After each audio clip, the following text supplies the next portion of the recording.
And she told me what's going on. I said, okay, send me what you got. And I said, oh, my God, look at this nonsense. Oh, I'm not reading this. I'm not putting up with this. I'd rather step on a thumbtack than read this stuff. This is ridiculous. I can't do this. So I sent her to Greg. Give me the highlights. Well, what does she want? She wants the kids back. Okay, great. I said, here you go, lady. All you got to do is say this. Okay. And was it 4 or 5 kids? She said it was 4. I thought it was 5. Okay, all right. So it was right. What did she say? That it wasn't until she referred to them as children?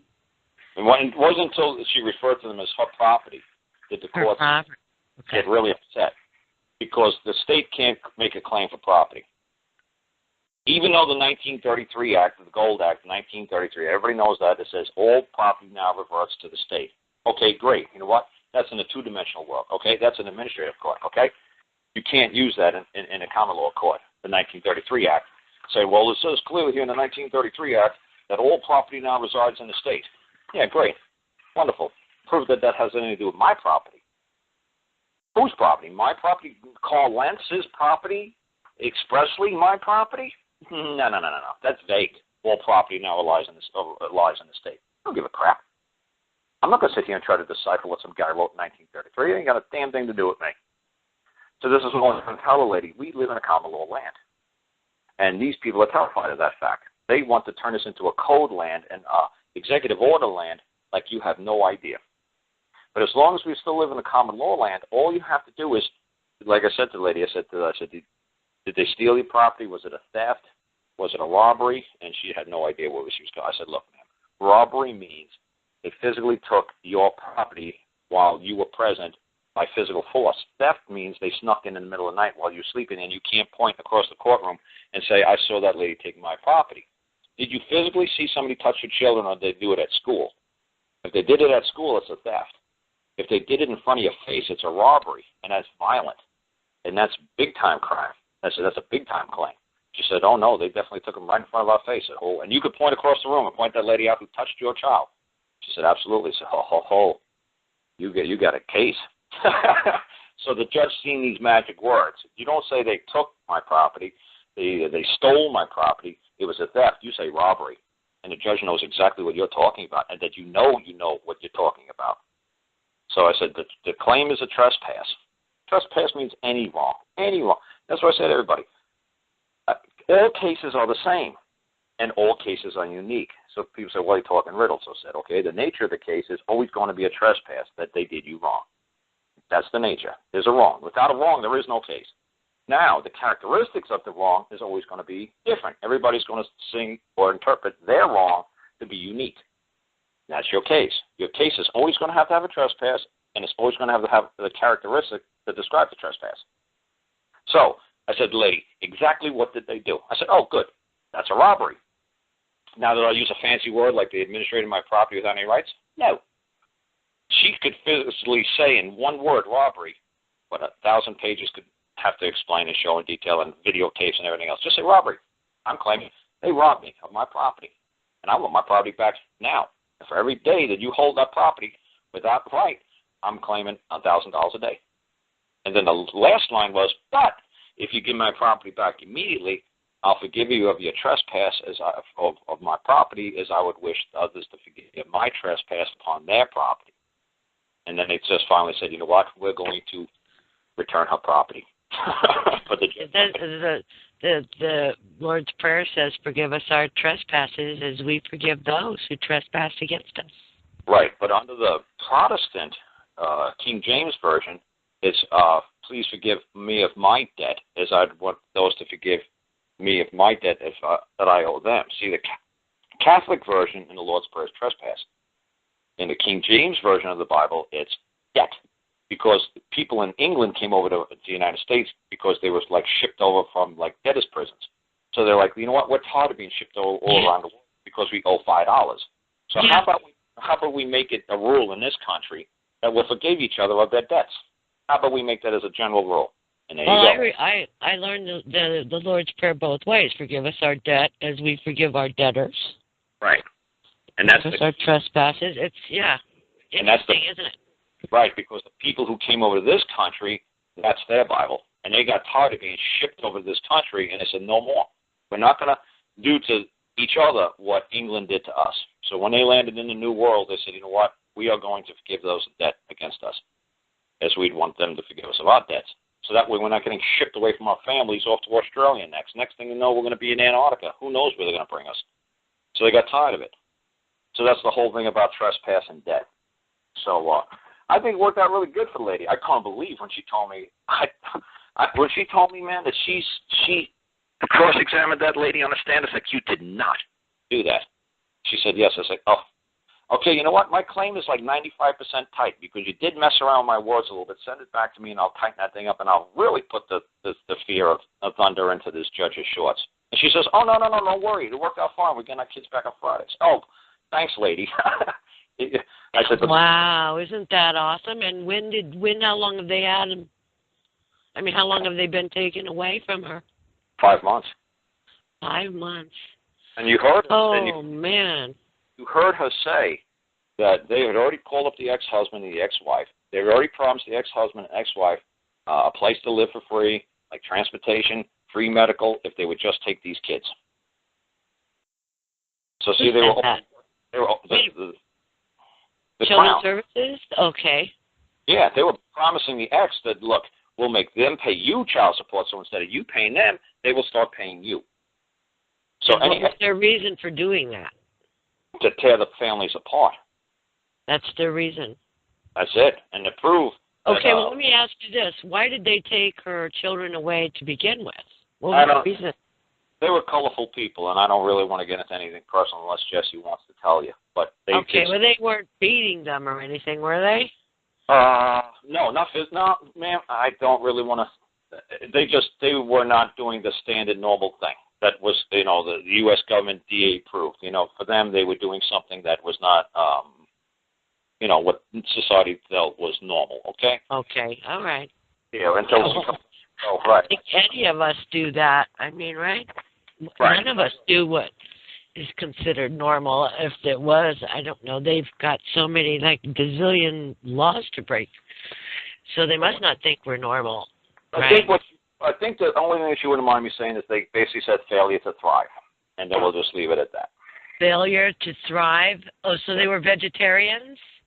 Yeah, something like that. They were good, colorful people. They're just like the guest you have on your show all the time, like a Boris kind of guy.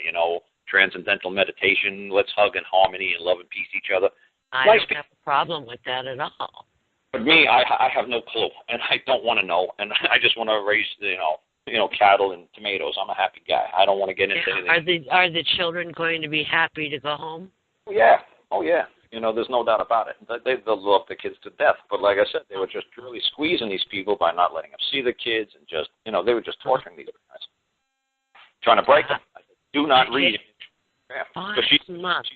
She said that like each kid had there was a whole bunch of doctors and they had all kinds of proof that the kids were doing horrible in their care and they had 6-inch thick documents. That's what I said, don't you pick up that case file. Don't you read it. Well, I was like, it's going to break your heart. Don't do it. It's going to twist your mind and destroy your brain. You got to concentrate on what I'm doing. I'm telling you, lady, do what I say. I'm telling you. You don't know me from Adam. I'm telling you. Don't listen to these other people. Say, well, that's exculpatory evidence. And you're going to find that you're going to take this apart and you're going to show each standing and precedent in their case and where they can't. I said, ma'am, don't look at it. Just look forward. Look at the goal line. This is where we got to go. We got to go on offense. We got to move forward. You can't play defense because the only thing you can do as a defendant is stand still or go backwards. You got to keep moving forward if you want to win. So she's like, okay. I said, don't. I'm telling you. And now she wants to read it because now she's going to sue everybody for making a false claim and everything. Well, good for her. But see what I'm saying? How hard it is for people to believe a total stranger like me? She doesn't know me. So when it's your kids and everything else has failed and you want your kids back, you do whatever you think sounds feasible, right? But still, it's a leap of faith to try. That's why I made a website like 2-3 months ago. And so I could show people. I showed you. That was like birdmind.org. So, yeah, but what's on there? You got a bunch of kitties on that one video, and then there's a bunch of poster shots of you like you're some pin-up in a magazine. No, that's just me. That's just me. Posing like you're selling cars or something. off that car. My ex-wife took a picture of me in McDonald's parking lot. Oh, really? But your hood is up. That's in Las Vegas. That's up on Rainbow Road, up by Cheyenne Craig Road up there. That's up in the northwest part of Vegas. Yeah. See the palm tree in the back. That's what. Well, what does that have to do with anything that you talk about? So people could see that I'm just a normal schmo. Oh. So people could see that. They can tell that by listening to you talk. But then when people don't know what I look like, they're like, well, and then when people see what I look like I said, when I used to work for a computer company, Sony and Dell, when I worked for them, and I said, the people would be like, I'll never learn this. I said, go to the company website, click on the picture of me. I'm like, oh, my God, that's you? I said, you think some meatball like me can figure out computers? You think you look smarter than me? And people are like, well, I said, honestly, you do, don't you? Well, yeah. Well, there you go. If I could do it, you certainly could do it. I look like some biker. So if I could do it, don't you think you could do it? I said, I didn't make it past 10th grade. Did you go fast past me? Yeah, and I'm teaching you how to work your computer. So believe me, you'll figure it out. It's not rocket science. So it just calms everybody down when you show a picture of who you are. And you say, wow, this is just some schmo who lives up in the mountains in the middle of nowhere, chopping down trees with a whole bunch of cows and cats running around. He's not an Oxford law student. He's not Yale. I'm not a Cambridge Rhodes Scholar. I'm just some schmo. But I know very basic, simple law. And this is all you need to do. And don't let them distract you with all this mumbo-jumbo legalese stuff and all the stuff that people try to sell on these YouTube things. It's just distracting. Just say, do you have a right to touch my property? Yes or no? And like I said, like you said, well, that's an old style, 1950s daddy style, still holds true. Do you have a right to touch my property? Yes or no? Well, no, that's a code. That's a privilege, an obligation, or a duty. But is it a right? No, it's not a right. Do I have the right to claim that property, an exclusive, have that property and enjoy it exclusive to all others within society? Is that my property? And she said when her and the judge sat down, they said that when they put that little habeas corpus thing in, but I don't call it habeas corpus, it's restoration of property. Compare that with habeas corpus of the Canada Charter, blah, blah, blah. He came down, and she handed it to the clerk of the court. She gave it to the clerk of the court. The clerk of the court ran upstairs and got the judge, the head judge. Head judge called her into a conference room. This was moving like lightning now. This was like 2 weeks ago. And he said, ma'am, we don't like using the word property. Can you put the word children in instead? And she was a little under pressure because she was intimidated because this is the head judge. And she agreed.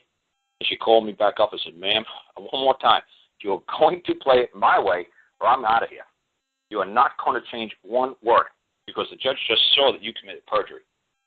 Now, when you say something, you've got to stick to it to the letter until the day you die. I said, if you don't understand what it means keeping your word, the judge is going to see right through you. Now, you're adamant and you stand like a nail and you will not bend. And you let him keep hitting you, but you keep saying, that's my word and I'm sticking to it, and you're going to prevail. I'm telling you, if you let him manipulate your words or your language, you will automatically fail. He'll realize he's dealing with a clown, a dishonorable person. You will lose immediately. So she's like, okay. I said, now just really get this fortitude and built up and pump yourself up and say, this is my word and I'm sticking to it. And just keep saying it over and over. And don't let anybody move you from your status or your pedestal, your position, you're standing in court. Don't do it. I said, it's going to be tough, but the more you talk to me, I'm not a huggy-boo guy. I'm going to curse at you. I'm going to get mad at you. I'm going to argue with you. I'm going to make you cry. But you're going to do what I damn well say if you want these freaking kids back. You understand me? But she just got really confident, and she's kicking ass now and taking names. And that's why I said to the lady, don't kid. Do not listen to any words that are coming out of these people's mouth. Don't cross-examine it. Don't do anything. Don't get wrapped up in their nonsense. Don't do it. It's going to destroy you. It's hard to stay focused, when you're being, beat upon from all angles. Oh, yeah, and she did a great job, like I said. It was unbelievable. Because, like I said, my style will make some of these women cry. And I've had some women cry. And you said to me very early when you first started me, you said, Karl, you're very crude. And like, ma'am, sometimes you got to be crude. You got to be cruel to be kind. Because if these people are not playing patty cake when you go to family court, they want to crucify you. They want your kids destroyed. They want you in a cage. They want to hurt you every which way they can. Believe me, I'm going gentle on you compared to what they're going to do to you in court. They want to break you. They're merciless. They're going to destroy you. So I said, that's why you might think I'm a little crude when I talk to these ladies. I was like, hey, I'm telling you gotta toughen them up, because this isn't patty cake, and you better not cry in court. You better be, you better be strong. And that lady, I guarantee you, the way she talked to us tonight, I guarantee she was shaking in her boots in front of that judge. But I'm sure she was stern, and I'm sure she held her own. And but what's funny, when I'm moving in court, I only move in one direction. I'm always on the attack. I never play defendant. I never answer. I'm the one who's asking the questions. I'm the one who's holding court. It's my freaking court. And boy, they got really upset when she wrote down it was the Arsenal Court at the Queen's Bench. Oh, they went bananas. They're like, oh, we don't understand what you mean by the Arsenal Court. Her name is Jessie Arsenal. And Arsenal. It was the Arsenal Court. Yeah. It was like the Queen of England was arriving now in Newfoundland. So the Queen's Court was now at Queen's Bench in New Brunswick. So they went bananas. Because, like I say to folks, look, this is the same way every United States Supreme Court case is written. So if you do like Hale versus Hinkle, if you read the Hale versus Hinkle case, you see the Supreme Court's decision. It'll say in the Hale court, or it'll say in the Hinkle court, who's ever moving the claim. They said the United States Supreme finds that in the Hinkle court of 1902, so they describe whoever's the plaintiff, not the plaintiff, sorry about that, whoever's the claimant, it's named, that court is named after them, the guy, because without the claimant, there is no court being held. It's just an empty building waiting for somebody to bring a claim before. So it's whose court is it? And you're going to bring your rules. So she forgot to tell you folks that. We set up a list of rules and how her court was going to be convened and how it's going to be held and how everybody whose role was going to be what. He's going to do this, she's going to do that, they're going to do this, and we'll only accept this. We'll give you, oh, it's so funny, she missed that whole part, but it's on my call. She did it about 2 weeks ago. She said it was hysterical when she was taking all claims from 9 to 9:30. I said, ma'am, I told you make it from 9 to like 12. She said, well, she only wanted to accept claims from 9 o'clock to 10 after 9. I said, man, that's ridiculous. So first what you do is you go to court and you accept all claims to that property. Now, did anybody make a claim to your children that day in court? You noticed the world. Did anybody make a claim for your children? She said, no, nobody came forth with a claim. I said, good. You had the court clerk notice that. Yes, good. See, so like I said, it's a longer process than what she just said tonight on this call. So if you listen back to only on a Thursday night calls, Jessie was on. Don't bother looking for my Monday night call or Saturday call. Don't bother listening to that if you want to know how Jessie did her court. Jessie's whole entire thing from beginning to end is on those calls. On the Thursday night calls at like 7 o'clock.